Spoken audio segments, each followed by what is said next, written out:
திரு ஹேமச்சந்திரன் தனியார் வானிலை ஆய்வாளர் இணைந்திருக்கார். நிகழ்ச்சிக்கு அவரை வரவேற்கிறேன். நான் திரும்ப வரேன் திரு ஹேமச்சந்திரன். திரு வெற்றிசெல்வன் அவர்கள்ட்ட இது சமீப நாளாக பார்க்குறோம், இந்த கிளைமேட் சேஞ்சால் ஏற்படக்கூடிய அதீத பாதிப்புகள் என்ன அப்படின்னு பல நாடுகளில் பார்க்குறோம். அதோடு பார்த்துட்டு இங்கே பார்க்குறப்போ இது அதோட தொடர்ச்சி அப்படின்னு நினச்சிக்கிறோமா, இல்லை உண்மையிலே கிளைமேட் சேஞ்சால தான் இது போன்ற ஒரு சிஸ்டம்லாம் உருவாயிருக்கா? உங்களுடைய பார்வை என்ன? வெதர் ஆட்ரிபியூட்டிவ் சயின்ஸ் அப்படின்னு ஒரு சயின்ஸ் இருக்குது. அதாவது என்ன, ஒரு நிகழ்வு, ஒரு பேரிடர் நிகழ்வு, ஒரு டிசாஸ்டர் வருது காலநிலை மாற்றம் இதுக்கு காரணமாக இருக்கிறதா அப்படிங்கிறதுக்கான ஆய்வுகளை மேற்கொள்கிறாங்க. உலக அளவில் நிறைய இன்ஸ்டிடியூஷன்ஸ் அப்படிங்கிறது இருக்காங்க. வேர்ல்டு வெதர் ஆட்ரிபியூஷன் அப்படிங்கிற ஒரு தனியாக வெப்சைட் உண்மையாக இருக்குது. அவர்கள் இந்த வயநாடு நிலச்சரிவு ஏற்பட்டுச்சுங்களா, அது குறித்தான ஒரு ஆய்வு மேற்கொண்டு இந்த பாதிப்பு இந்த அளவுக்கு அதிகமாக இருப்பதற்கான காரணம் கிளைமேட் சேஞ்ச் தான் அப்படின்னு சொல்கிறாங்க. அதாவது என்ன, இயல்பாக நடக்கக்கூடிய ஒரு சீசனில் அதோட எக்ஸ்ட்ரீம் பாயிண்ட் கொண்டு போகின்ற வேலையை காலநிலை மாற்றம் அப்படிங்கிறது செயல். இப்படி குளோபல் வார்மிங் அப்படிங்கிறது மனித சமூகத்தினுடைய செயல்பாட்டின் காரணமாக நிகழக்கூடிய நிகழ்வு. பூமி சூடாகி கொண்டிருக்கிறது. லாஸ்ட் ஒரு 150 இயர்ஸில் பூமியினுடைய average temperature 1.5 degree Celsius increase ஆயிருக்கு. அடிப்படையில் ஒரு விஷயத்தை புரிந்து கொள்ள வேண்டும், கடந்த 10,000 வருடங்களில் இல்லாத அளவிற்கான ஒரு வெப்பம் இன்று உயர்ந்திருக்கிறது. ஸோ நாம் ஒரு நியூ நார்மல்ஸில் வாழ்ந்து கொண்டு இருக்கிறோம். இந்த நியூ நார்மல்ஸ் என்ன பண்ணும் அப்படிங்கிறதா இந்த கிளைமேட் சேஞ்ச் இன்டியூஸ்டு சேஞ்சஸ் அப்படின்னு நாம் சொல்கிறோம். அப்போ காலநிலை மாற்றம் இன்னைக்கு என்ன செய்யுதுன்னா, இது மழைக்காலம் தான். தற்போது நமக்கு மழைக்காலம் தான், இதில் எந்த விதமான மாற்று கருத்து இல்லை. பருவமழை காலம் தான், பருவமழை நமக்கு வர வேண்டும். ஆனால் பருவமழை அப்படிங்கிறது நமக்கு எப்படி இருக்குன்னா, நமக்கு கரெக்டாக புரட்டாசி முடிஞ்சதுக்கப்புறம் ஐப்பசி, கார்த்திகை, மார்கழி வரைக்கும் அது நிறுத்தி நிதானமாக பெய்யும். 3 மாதம் நமக்கு மழை இருக்கும். அதனால மழையை நம்ம கொண்டாடுறோம். ஆனால் இப்போது 3 மணி நேரத்தில் மழை கொட்டி தீக்குது. அப்போ ஒரு ஷார்ட் டேர்ம்ல எக்ஸ்ட்ரீம் ரெயின்ஃபால் வருது இல்லைங்களா, இது நம்ம கிளைமேட் எக்ஸ்ட்ரீமிட்டிஸ் அப்படின்னு சொல்றோம். இதற்கு காரணம் காலநிலை மாற்றம் தான். அப்போ ஒரு இயல்பாக இருக்கக்கூடிய ஒரு காலநிலையை அதனுடைய எக்ஸ்ட்ரீம் தன்மைக்கு மாற்றுகின்ற வேலையை காலநிலை மாற்றம் செய்யுது. அது வெயில் பார்த்தீங்கன்னா நமக்கு வெயில் எக்ஸ்ட்ரீம்ல இருக்கு. 40 டிகிரி செல்சியஸ் இப்போ நம்ம சென்னையில் பார்க்க ஆரம்பிச்சிடும். கடந்த 10 வருடங்களுக்கு முன்னாடி கிடையாது. ஆனால் இப்போ நமக்கு சராசரி வெப்பநிலை அப்படிங்கிறது 40 வர ஆரம்பிச்சு. எதிர்காலத்தில் அது இன்னும் அதிகரிக்கலாங்கிறாங்க. குளிர் அதிகமாக இருக்கிறது. தற்போது கார்த்திகை மாதம் நமக்கு மார்கழிக்கு முன்னாடி கார்த்திகையில் இவ்வளவு குளிர் அதிகமாக இருக்கு. கார்த்திகை மாதம் நமக்கு குளிர் ஆரம்பம் தான் இருக்கணும், ஆனால் அது ரொம்ப அதிகமாக இருக்கு. அடுத்து மார்கழியில் இன்னும் குளிர் அதிகமாக இருப்பதற்கான இன்னும் அதிகமான பாசிபிலிட்டிஸ் இருக்கு. அப்படின்னா குளிரும் அதிகமாக இருக்கின்றது, வெயிலும் அதிகமாக இருக்கின்றது, மழையும் அதிகமாக இருக்கின்றது. அதே போல புயலுடைய எண்ணிக்கையும் அதிகரிச்சுக்கிட்டே வருது.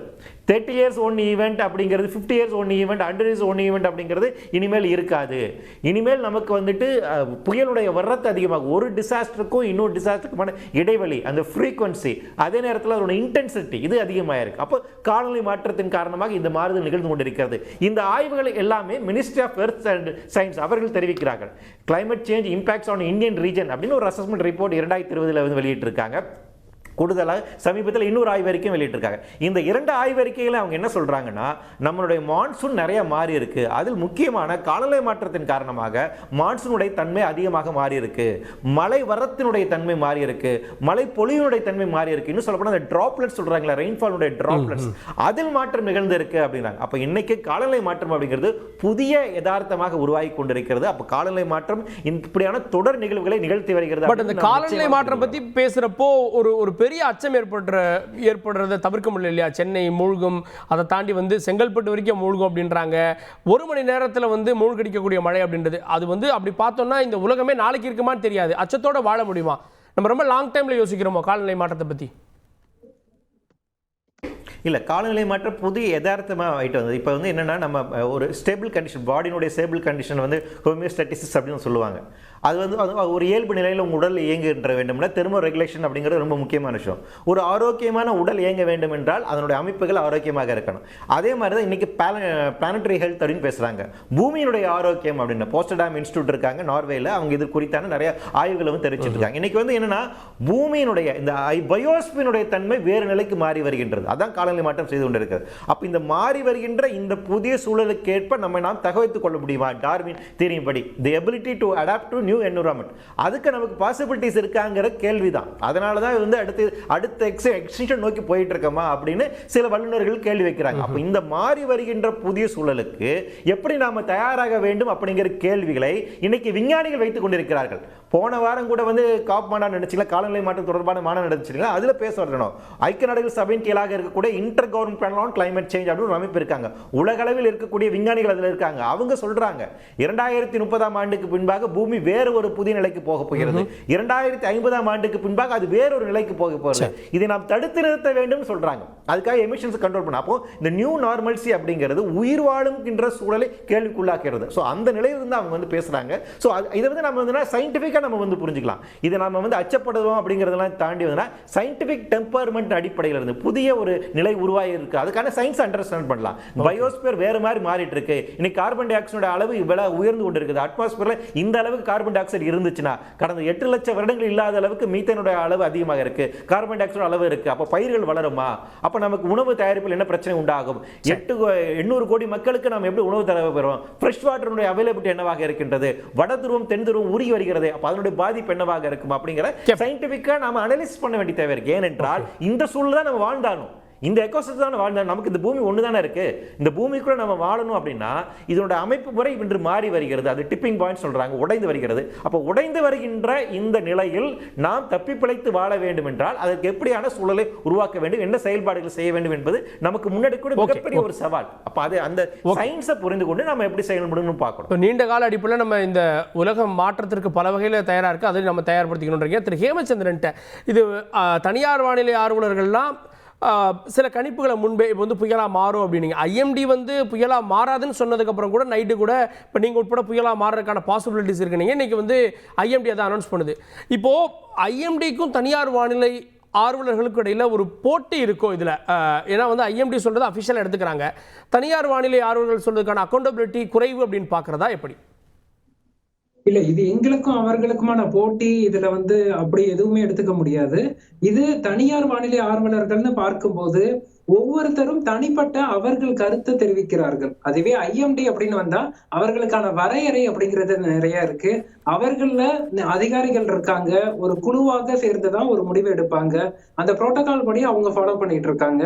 நாங்க தனிப்பட்ட ஒவ்வொரு நபரும் தனிநபராக அவர்களின் புரிதல் படி அவர்களின் அறிவியல் ரீதியான பார்வைப்படி அறிக்கைகள் மக்களுக்கு வழங்குறோம். 2 பேரோட நோக்கமுமே மக்களுக்கு ஒரு முன்னெச்சரிக்கைகளை வந்து தெளிவாக வழங்க வேண்டும், மக்களுக்கு தெளிவான வானிலை அறிக்கைகள் கொண்டு செல்ல வேண்டும் என்பதுதானோ தவிர இதில் போட்டி வந்து ஒரு அரசு அதிகாரமான ஒரு ஐஎம்டியுடன் போட்டி போடுவதற்கு தனியார் நிறைய வேரியேஷன்ஸ் இருக்கு. இப்போ வந்து புயலா மாறும்ன்றது அடுத்து சொல்றீங்க, அவங்க இல்ல அப்படின்றாங்க. இந்த வேரியேஷன்ஸ் அதிகமா இருக்கு. அதுதான் நான் சொல்றேன். இது என்னோட பார்வையில நான் வந்து புயல்ல இருந்து இது பின்வாங்கவே இல்லை. இது புயலாக தான் மாறும் அப்படின்னு சொன்னேன். அதுக்கு என்ன காரணம்னா, நான் உங்களது தொலைக்காட்சியிலேயே நம்ம 2 நாட்களுக்கு முன்பு செய்த ஒரு உரையாடல்ல நம்ம தெரியப்படுத்தியிருந்தோம். பல்வேறு வானிலை காரணிகள் சாதகமற்ற நிலையில இருக்கு. உயரழுத்தங்கள், அரேபிய உயரழுத்தம், பசிபிக் உயரழுத்தம், மேற்கத்திய தாழ்வு நிலையின் இடையூறு மற்றும் காற்று முறிவு வின்சியர் என்று பல்வேறு வானிலை காரணிகள் சாதகமற்ற நிலையில இருக்கு. இது இலங்கை அருகே ஒரே இடத்தில் 2 நாட்களுக்கு நிலை கொள்ளும்.